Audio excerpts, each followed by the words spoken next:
Hi friends. నిన్న England versus India fourth టీ20 match జరిగింది. ఇండియా టాస్ గెలిచి మొదటగా బ్యాటింగ్ ఎంచుకున్నది. బ్యాటింగ్ వచ్చిన Indian team batters power play లోపల 2 వికెట్లు కోల్పోయారు. జోఫ్రా ఆర్చర్‌ని ఐపీఎల్‌లో ఒక క్వెషన్ అడిగారు. వైభవ్ సూర్యవంశీని నువ్వెలా డిస్మిస్ చేస్తావు అని అడిగితే, అప్పుడు అతను ఏమని అన్నాడంటే, నేను ఐపీఎల్ తర్వాత చెప్తాను అని అన్నాడు. ఇప్పుడు చెప్పి చూపిస్తున్నాడు. ఎందుకంటే వైభవ్ సూర్యవంశీని డిస్మిస్ చేసింది Jofra Archer short of the length డెలివరీతోనే. ఇప్పటి వరకు జరిగిన మ్యాచ్‌లలో ఇదే సిరీస్‌లో. అండ్ అలాగే శ్రేయస్ అయ్యర్ మరియు శివం దుబే వీళ్ళిద్దరి దగ్గర నుంచి ఒక చిన్న మంచి పార్ట్నర్‌షిప్ వచ్చింది. 53 పరుగుల పార్ట్నర్‌షిప్. ఇండియన్ టీమ్ ఇప్పటి వరకు 44 50+ రన్స్ పార్ట్నర్‌షిప్ చేసింది టీ20 వరల్డ్ కప్ 2024 తర్వాత. శ్రేయస్ అయ్యర్ మరియు శివం దుబే వీళ్ళ ఇద్దరి 50+ రన్స్ పార్ట్నర్‌షిప్ కలుపుకొని ఇది ఇండియాకి థర్డ్ స్లోయెస్ట్ 50+ రన్స్ పార్ట్నర్‌షిప్. దేని పరంగా అని చూసుకుంటే రన్ రేట్ పరంగా చూసుకుంటే 7.3 రన్ రేట్ పర్ ఓవర్‌లో ఉంది. అలాగే 7.1 ఓవర్స్‌లో 53 రన్స్ మాత్రమే చేశారు. మన ఇండియన్ బ్యాటర్స్ అందరూ తొందరగా అవుట్ అయిపోతుంటే శ్రేయస్ అయ్యర్ ఒక్కడే ఒంటరి పోరాటం చేసి 80 పరుగులు చేశాడు. చాలా అద్భుతంగా ఆడాడు. శివం దుబే ఎప్పుడూ ఆడే విధంగా ఆడకుండా ఈరోజు తన బ్యాటింగ్ స్టైల్‌కి ఆపోజిట్‌గా ఆడాడు. ఎప్పుడూ అతడు అగ్రెసివ్‌గా ఆడేవాడు ఎండ్‌లో వచ్చి. కానీ ఈరోజు తొందరగా వచ్చి చాలా నిదానంగా స్లోగా ఆడాడు. కానీ మంచి పార్ట్నర్‌షిప్ మెయింటైన్ చేశాడు కెప్టెన్ శ్రేయస్ అయ్యర్‌తో. అలాగే తను ఎండ్‌లో కన్వర్ట్ చేద్దామనుకున్నాడు పెద్దగా, కానీ తొందరనే అవుట్ అయిపోయాడు. దీన్ని బట్టి చూసుకున్నట్టయితే అందరూ ఏమనుకుంటున్నారు అంటే, Indian batters only flat pitches పైనే ఆడతారు. ఈ బయటికి వెళ్ళినప్పుడు ఏ కంట్రీస్ పైన ఆడలేరు అని అంటున్నారు. ఈ సిరీస్ ఓడిపోవడంతో, అలాగే ఐర్లాండ్ సిరీస్ ఓడిపోవడంతో ఇప్పుడు అలాగే అనుకుంటారు.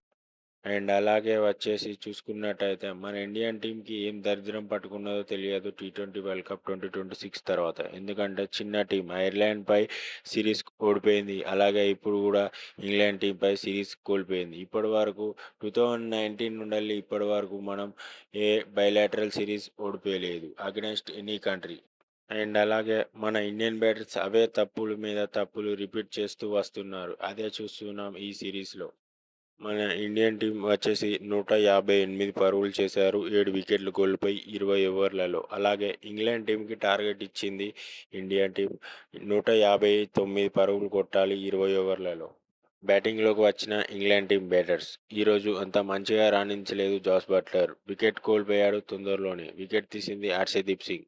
ఫిల్ సాల్ట్ మరియు కెప్టెన్ హ్యారీ బ్రూక్ ఇద్దరు కలిపి 146 పరుగుల పార్ట్నర్షిప్ చేశారు. చాలా అద్భుతంగా బ్యాటింగ్ చేశారు. ఇద్దరు మంచి పార్ట్నర్షిప్ చేశారు.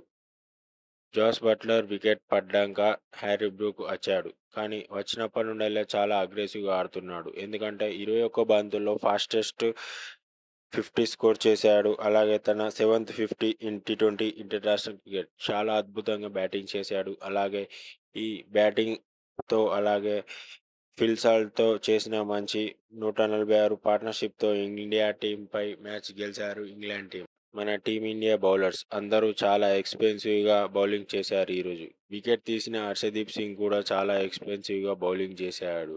అండ్ అలాగే మన ఇండియన్ బౌలర్స్‌తో ఇంగ్లాండ్ బౌలర్స్‌ని కంపేర్ చేసుకుంటే ఇంగ్లాండ్ బౌలర్స్ వచ్చేసి చాలా అద్భుతంగా బౌలింగ్ చేశారు. కరెక్ట్ టైంలో వికెట్లు తీశారు. అండ్ అలాగే ఇంగ్లాండ్ బౌలర్స్ వచ్చేసి correct line and length bowling చేశారు. అలాగే మన ఇండియన్ బ్యాటర్స్ ఎక్కువ షార్ట్ లెంత్ డెలివరీస్ ఆడలేరని షార్ట్ లెంత్ డెలివరీస్ ద్వారా ఈ సిరీస్‌లో 11 డిస్మిసల్స్ చేశారు. థర్డ్ టీ20లో ఎక్స్‌పెన్సివ్ బౌలింగ్ చేసిన రవి బిష్ణోయిని డ్రాప్ చేసి ఆల్రౌండర్ వాషింగ్టన్ సుందర్‌ని తీసుకొచ్చారు. కానీ అతడు కూడా బ్యాటింగ్ ఏం అంత మంచిగా రాణించలేదు. అలాగే ఒకటే ఓవర్‌లో 19 పరుగులు ఇచ్చాడు.